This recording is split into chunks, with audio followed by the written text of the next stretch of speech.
So today I'm speaking to Daniel Mills, who's a current Dulwich Hamlet and former Peterborough footballer. How's it going, mate? You okay? Long time no see.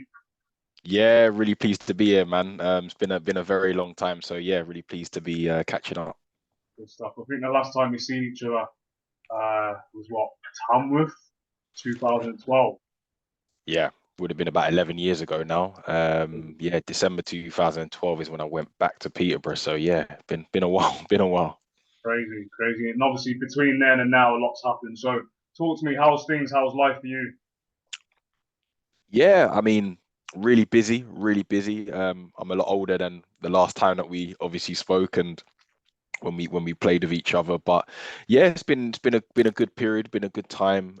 Very busy doing a lot of work off the football pitch. I think I've made such a big transition, probably only really in the last couple of years, probably since COVID. And yeah, my life has really kind of changed really since COVID, to be fair. And I know a lot of the conversations that you have with players is around that transition, and I feel like I'm definitely in that process of transitioning now from playing to going into a normal job, if you want to call it that. Love that. It sounds like you've got a lot going on, and we'll touch on that a bit later on. So what's your typical day? Talk to me kind of what you're up to nowadays. Yeah, so my day to day, so my actual job title now is I'm in diversity and inclusion. So I'm a diversity and inclusion consultant. Work for a firm in London. Um, so I work for a membership organization that works with different organizations on their responsible business journey. And one of those sort of areas is diversity and inclusion. So I have a portfolio of different organizations and just supporting them with that agenda really. So I could be doing talks and presentations on talking on sort of tough topics, sorry, about maybe race or allyship, reviewing policies on another day, doing focus groups on another day. So yeah, it can vary, to be honest, from day to day. And of course, sort of 3 times a week I'm still sort of training and playing. So yeah, really busy. That sounds great. And like, so with that then, like you said, it's like a varied day, weekly kind of changes as well. So with that in mind, so how do you combine that with kind of having that focus kind of mentality, kind of typical working job, if that makes sense, and coupled with playing as well? How do you manage kind of both of those roles? It's quite tough, to be honest with you. I think, over the last couple of years, I've learned to live my life for a diary. I think that's really important, is being as organized as possible. If it's not in my diary, it doesn't exist. I can't do it. So I think that's been one of the biggest things for me, is just trying to be as organized. And I think being able to work from home the majority of the time, this world that we live in post COVID is brilliant, because I can literally roll out of bed, go into my office next door, Mm, work, and then sort of take my time and go to football. mm, I think it would have been quite challenging if I was, say, in an office five times a day and then still going to football. So I think that's made it a lot easier. So the odd mm, day that I do have to go in or travel for work isn't too bad. mm. So with that said, then, do you think kind of the change that COVID brought for all of us has kind of helped you with that kind of transition period and moving into that particular role that you're doing at the minute? Massively. Without COVID, I don't think I would be here at this point in my life anyway. I think when COVID happened, I think it was a time of reflection for all of us, and the rug got pulled up from under all of us, and we didn't really know what was going to happen. And it was quite a scary time, to be honest, because at the time I was training full time, I was coaching in the academy at Dulwich, kind of happy go lucky, was all ticking along, right? Like everything Yeah. was sweet, and then all of a sudden this pandemic hit. And I think once that happened, I started doing a lot of reading, a lot of reflecting, and thinking to myself, what do I really want to do when I finish football? Mm, And really just kind of stumbled into this kind of space, really. Started doing a little bit of work for Show Racing, the Red Card, who I'm a big supporter of. As you know, after doing the board qualification, I now sit on the board at the Red Card. And then it just kind of spiraled from there, really. And I found myself working at where I work now. And yeah, it's been a it's been a great process of transition. mm. I know you mentioned kind of COVID made you sit back and kind of reflect on what you want kind of moving forward long term. But what made you move into the kind of EDI space and all those kind of things in that kind of particular, under that particular umbrella? I suppose I've always been passionate about that space, but didn't know there was a job to do it, if that made sense. You know, Mm, growing up, I was always passionate and always looked at my history and was always reading and always researching and always loved listening to, you know, your Martin Luther Kings, your Malcolm X's, really just looking at, you know, those stories. And I had a friend that worked at Show Racism the Red Card, and I said to myself, do you know what? I know they're obviously linked with footballers and stuff like that. Let me mm, give it a go. Let me just be a fly on the wall. I then sort of done a qualification, just sort of a basic qualification in EDI, just to really learn the space a little bit more. And then as I started doing the work for Show Race and the Red Card part time, I sort of thought to myself, do you know what? This is something I really enjoy. I've done it for a year. And then I thought to myself, I really want to turn the screw now with this and do more. mm. And that's where I sort of found myself, you know, looking at jobs in diversity and inclusion on a more full-time basis, and got an opportunity and haven't really looked back since. Amazing stuff. And I suppose by kind of based on what you said there, it all kind of happened quite quickly. Did you think it would happen so quickly, or did you think it would be more of a slow burner type thing? Yeah, I think I definitely thought it would be more of a slow burner. I think it's one of them ones where when opportunity presents itself, you've really got to try and grab it with both hands. And I think that I was able to do that. Um, there was a lot of things that I was very anxious and nervous about going into that world. Obviously, we're used to being on a pitch, we're used to being in a dressing room, we're in our sort of bubble, we're in our comfort zone. Yeah. But this was a more serious space that I had to get myself into. I had to learn a lot of skills. I had to learn how to speak. I had to learn how to present. I had to learn, you know, different areas of equality, diversity, inclusion, which I'm still continuing to learn. Mm, But as things started to go and progress, I thought to myself, do you know what? I'm just going to keep going with it and keep going with it and keep going with it and try and grab another opportunity if it comes. And luckily, so far, it seems to have paid off. definitely. I have been watching in the background, as you know, and obviously looking at your progress and stuff. So keep up the good work from that perspective. I suppose it's one of those things where, like in anything really, you never really stop learning. There's always opportunities to learn out there. It's whether you want to kind of take those opportunities and grasp them like you have done. So you mentioned earlier you're now on a board. So talk to me. What does it feel like being on a board? Because I'm on a board as well, and for me, like I think the course that we both did whilst we Yeah. didn't do it at the same time, that massively helped. I think without that course, it would have been a kind of yeah, just whole heap of different scenarios thrown in one place, and it would have been a lot more difficult to make that step into the boardroom for me, surely, definitely. But how was it for you? How's it been so far? Yeah, I think like you said, I think doing that course through the PFA was eye-opening. Having the opportunity to do that was incredible because again, it wasn't something I ever saw myself really doing at that particular time. So to learn about governance and to learn how boards are run and what governance actually looks like was really interesting. It was tough, as you know, it was a tough course. It was, you know, you had to put in the work, and Mm, going back to studying was challenging in itself to really do homework and to actually revise and you know prepare for the exam and do sort of the coursework stuff. But I think that really just kind of, I felt like it just rebooted my brain, if that makes sense. It really kind of got that buzz again for studying and learning because I really enjoyed doing it when I was at school. mm, um, and even after that course, we know that just because you do a qualification doesn't mean you're going to sit on a board, or it doesn't mean you're going to be this or be that. But sort of shortly after that, I was at my old secondary school doing just a little bit of a talk. I've always stayed close with some of the teachers there that are still there, and they said that there was a role coming up as well. They were thinking about getting some more governors and some more board members, and this was while I was still doing the course. mm. Um, and I said, well, do you know what?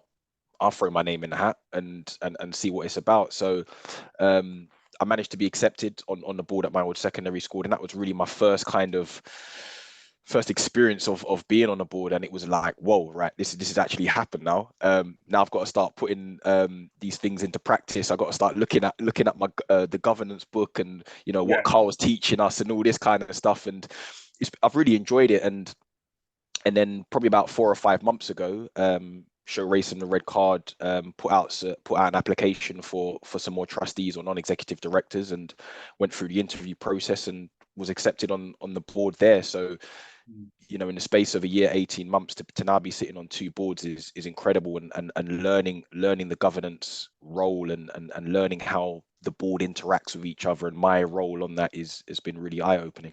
yeah, it's massive. And I always remember, like during the course, Carl used to say, and you know, Carl, he's very, very engaged in the course. For anyone out there who's kind of thinking about moving into the board space, worthwhile kind of speaking to Carl, if not jumping on that course anyway. But Carl always used to say that everything has an element of governance in it. And until I did that course, I didn't have a clue about that. I just used to see things in the news and think, oh, that's poor, that's not very well run and whatever. And then literally, as soon as he said that, I thought, okay, let's kind of investigate. And literally everything, every day in the news or whatever, you can just identify there, that's poor governance.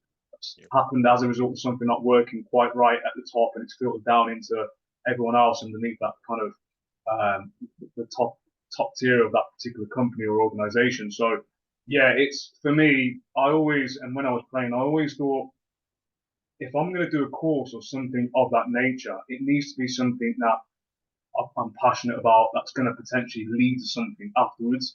I didn't just want to do a course and then kind of just dwell on the certificate or whatever accreditation it is that I may or may not have attained at that particular time. So I knew that I wanted to get on a board. Okay, getting on a board is very difficult anyway.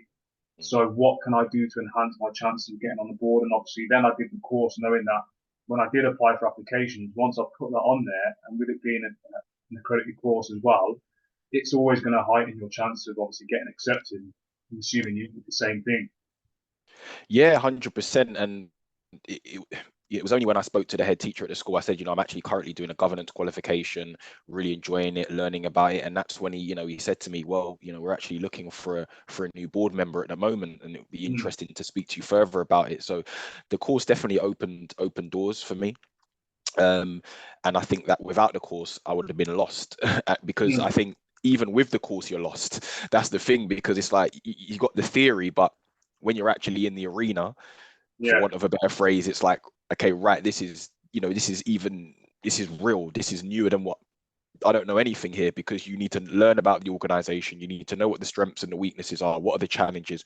Who are the board members? What are they like? We learn it in the course, the characters and the animals, and how he teaches the course. And it's like, right, now I'm looking, right, are they what are they a penguin? Are they, do you know what I mean? And I'm thinking, right, okay, this is really interesting. Are they a peacock or whatever? So I think the course gives a good foundation for your learning.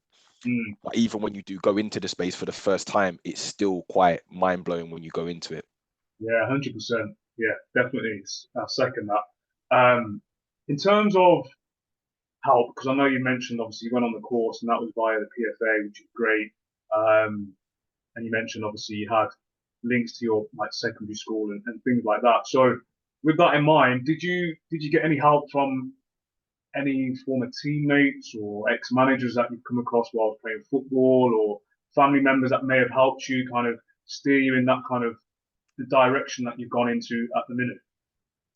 Yes, it's definitely when I went into when I started doing some part-time work for Show Race and Red Card. One of my ex-teammates used to work for them and worked for them for many years, and sort of gave me a bit of a contact to then go in and sort of at least be a fly on the wall. So that was really good, sort of using the football network. And obviously we still speak today, and I still lean on him for some advice. And he's very much immersed in the space, working currently at the Premier League.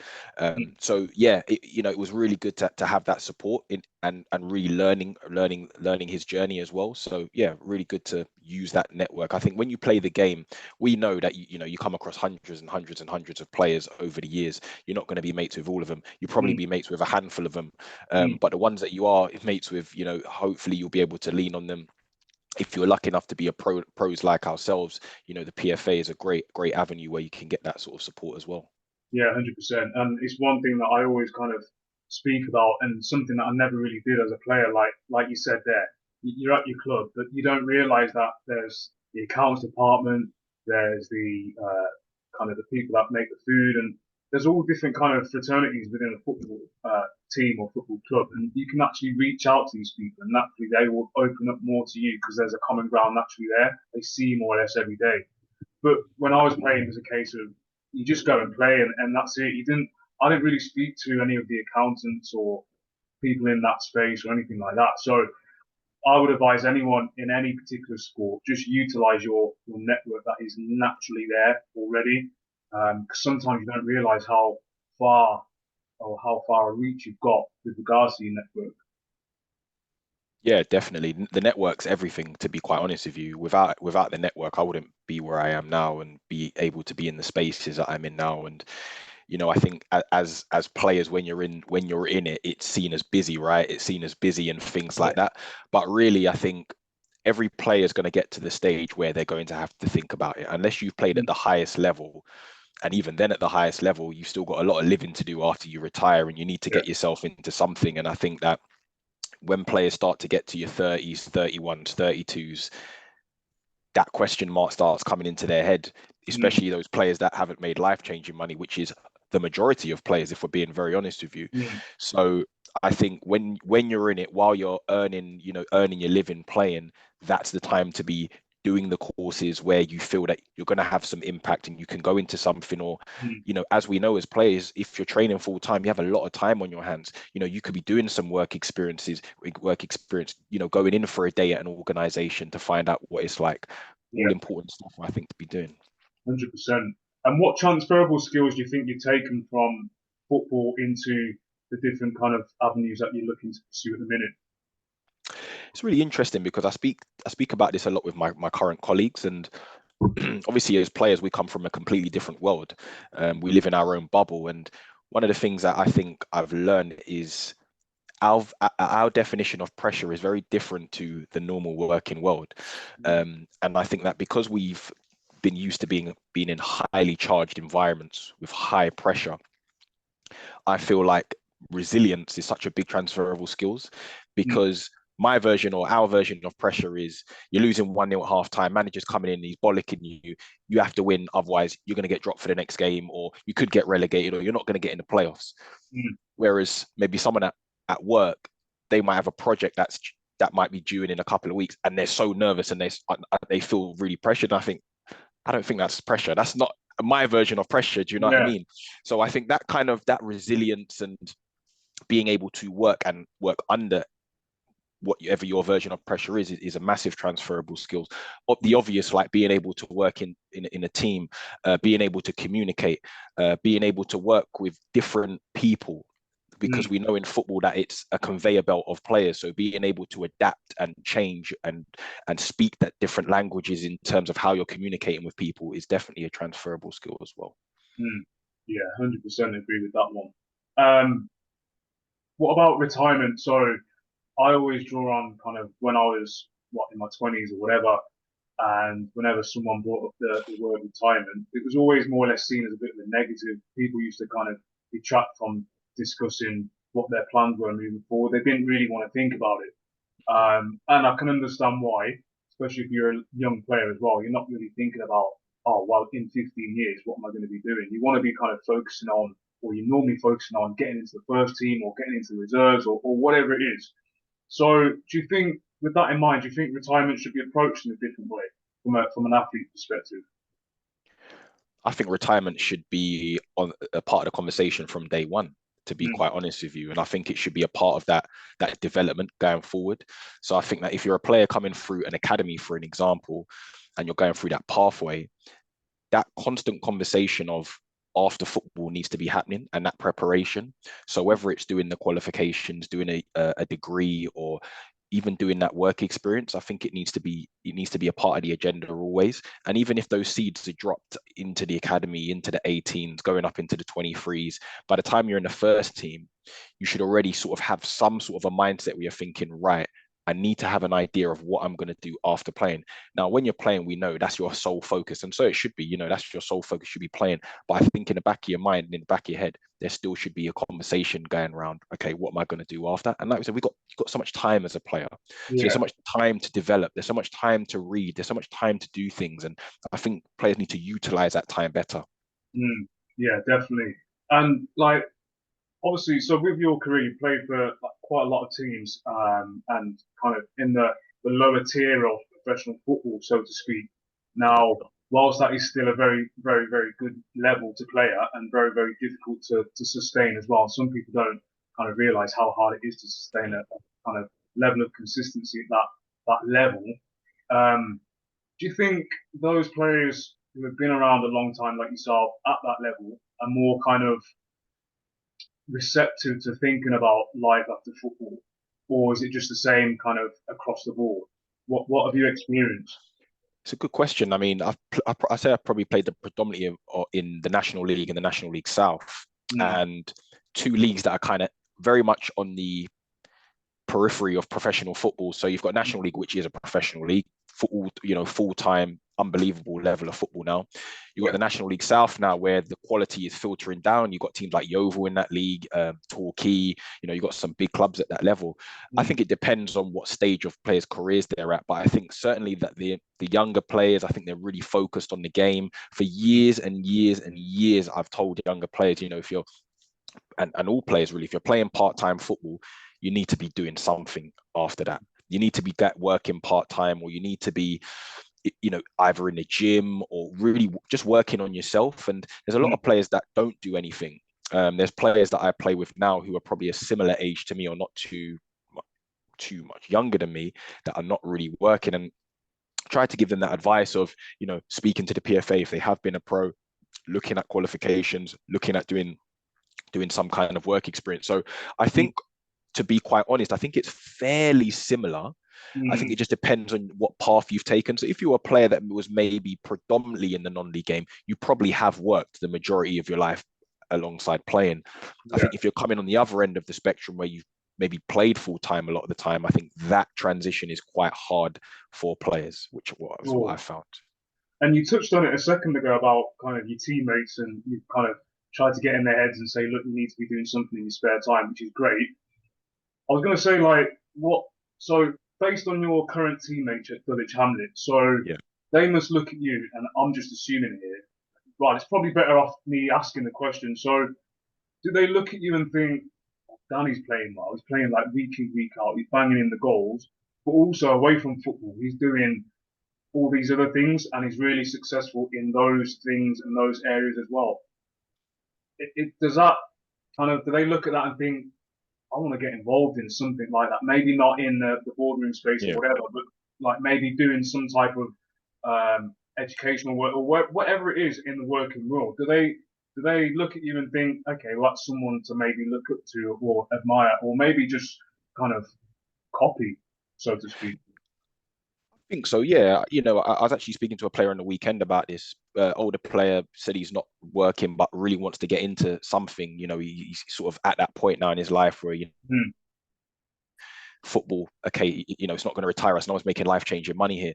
And we had a down-to-earth conversation about kind of the work that I do. And I think it really kind of sort of inspired him to say, "Do you know what, I'd really want to get involved in something like that. Not necessarily my line of work, but, I Hmm. want to get into something that I feel passionate about, that, that I really want to do." So I think that players do look at it and think, I think they look at it and think, firstly, how do you find the time to do all of it? Um, but also, how did you end up getting into it anyway in the first place? Hmm. And they said, don't you find it difficult to do that and play? And I said, to be quite honest, I find it easier to do it and play, because I can switch off from the playing side and the work side, Hmm. and switch off from the work side and go to the playing side. Yeah, yeah. And I actually think it's better for me mentally anyway, because we know what football's like. Football is all in, full on. If that's all you've got on your mind, that is heavy. It's heavy. It's heavy to have that on your mind. So I like the fact that I can just switch off. I can get up. I can do my work. Right. I can look forward to going to football, and then I can switch off and I can go to work. Hmm. Yeah, that's a great insight. And then, so I'm going back. I'm quite a lot older than you, but I know that a lot's changed since kind of when I was playing, especially kind of in the early stages of my career, kind of 18, 19, 20, thereabouts.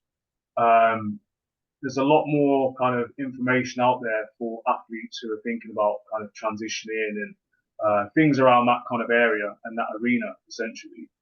People are a lot more kind of understanding and kind of receptive to hearing about players' experiences and things like mental health and all those other things that you normally hear.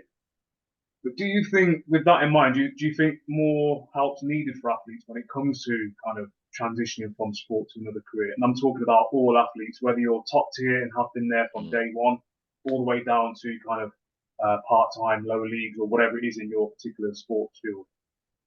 Yeah, I think so. I think there needs to be a lot more visibility. I think there needs to be more visibility from the players that are doing it, so that players can understand that it is, achievable, it Mm, is attainable. I think there's definitely been a stigma from the early days when I was playing around, working a normal job. I've heard many different statements over the years around, oh no, I couldn't work in a shop, or I couldn't like work in an office, or all this kind of stuff, like it's just not me, those types of statements. But I think that's because players don't actually understand. I don't think they've actually been exposed to what opportunities are actually out there. Yeah. And I think a lot of players have always been in football, but you spoke about it before around understanding that within the football world there are so many different opportunities, and it doesn't have to be on the grass. It doesn't have to be a coach. Like you said, there are accountants, there are equality, diversity, and inclusion roles, there are player liaison roles. There are obviously board roles. There's so many different opportunities within the game, be either being a physio, whatever that may look like. And I think players just need that visibility to say, do you know what? I actually might like doing that. I might actually like looking after players and being a player care liaison or something like that. Do you know what I mean? Yeah, definitely. And just to kind of close off with that in mind, based on what you just said there, have you got like any advice that you'd want to give to any athlete, so not just football, any kind of sporting athlete out there, with regards to how they should or shouldn't approach kind of life after professional sport? I would say prepare yourself to be uncomfortable and put yourself in uncomfortable situations and positions. I've done the same thing. I wouldn't necessarily say I was ever a confident public speaker, but I read books, I watched YouTube videos, I was doing all sorts to try and prepare myself for some of the things that I was going to do. And even to this day, I don't really feel 100% comfortable. But I think no matter what you do as an athlete after, you are going to be uncomfortable because you're not going to be doing the sport that you once done. You might be doing it, casually, but you need to prepare yourself to be in an uncomfortable situation. But knowing that by going through that you're going to grow and understand that there is life after the sport that you do. It was just one part of your life, and the next part of your life can be just as good, if not better. Definitely, that's great advice. Really appreciate you coming on. It was obviously great to catch up as well. Just let everyone know again what you're doing, so who you're playing for, and obviously what you do away from football as well. Yeah, so I'm currently playing for Dulwich Hamlet, currently in the Isthmian League. So yeah, we obviously train sort of part time, and I'm also a diversity and inclusion consultant, working sort of in the city full time. So very busy. Sit on the board at Show Racing the Red Card, and also sit on the board at a secondary school where I was a student.